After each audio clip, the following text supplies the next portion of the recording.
Hey, please subscribe.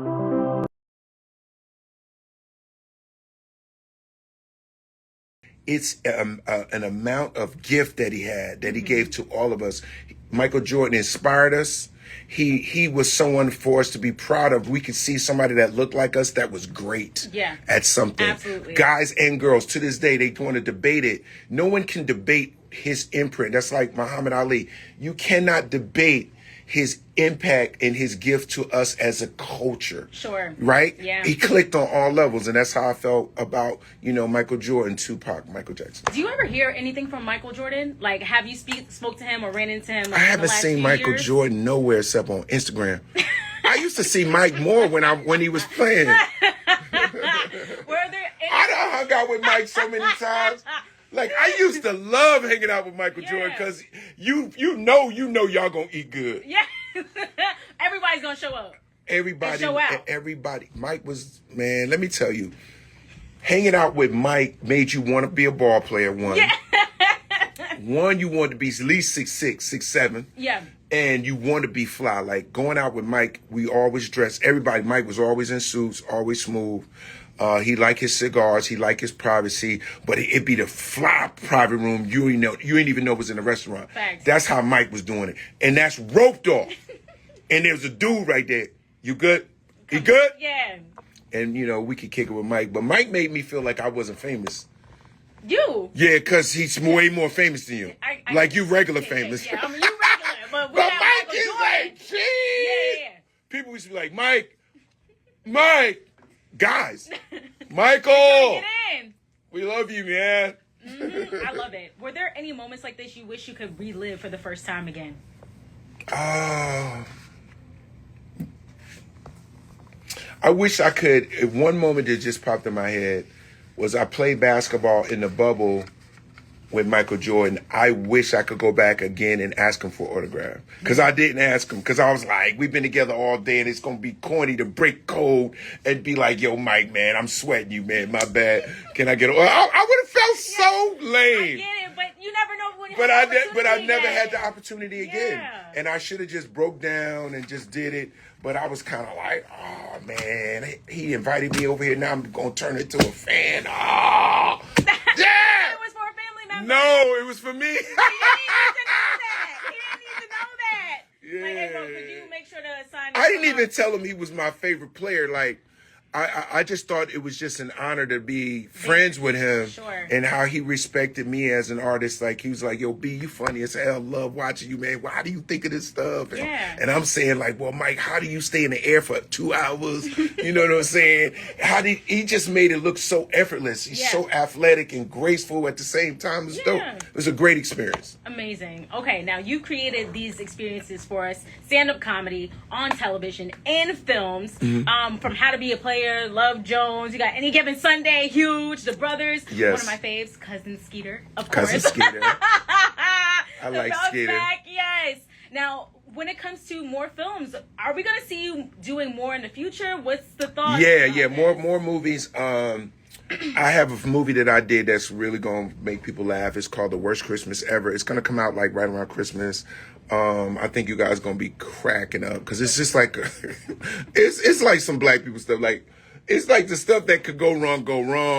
They knock down the turkey. It's rips in the family. People jealous and this, that. Yeah, it's a really interesting, fun comedy that I think you guys will like. Then I'm working on a part 2 for How to Be a Player as well. Okay, so that's official. Yeah, because I think that would be a real great legacy statement for the culture. What does that look like? How do you be a player in 2025? I think a player now always has to be built completely different because now y'all got all this social media and all this other crazy stuff, and you just can't move. So we gotta find subtleties not to give it away, but we're gonna get rid of all that. How you gonna get rid of all that? I'll show you. I need to know. And you know what? What are the red flags I should look out for in dating in 2025 from these players? How about that? For girls, advice to women would be I think a good advice would be guys that are stalking your pages. the people that actually have a crush on you. Yeah, like I They're think a like little it's a little strange. I think it sets women off a little bit when guys are being creepy on the internet. You know what I'm saying? I think comments should be very respectful. Mm-hmm. You know what I mean? If a guy's liking all your pictures, don't date him. He's bugging. Oh, don't date him. No, he's doing too much. Okay. If you, he's a fan. You're doing too much. Yeah.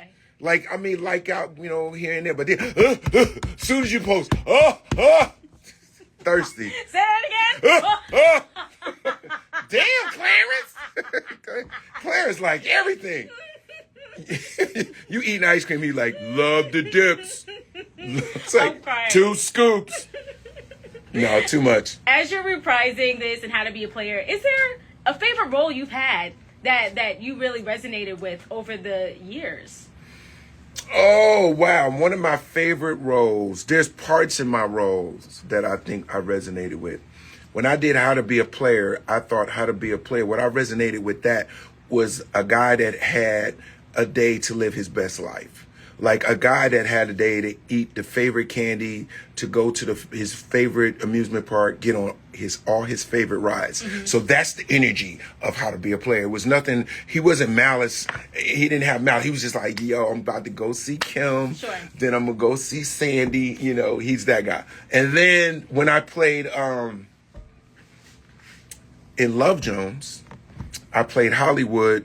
Hollywood was the player hater. This is true. Hollywood.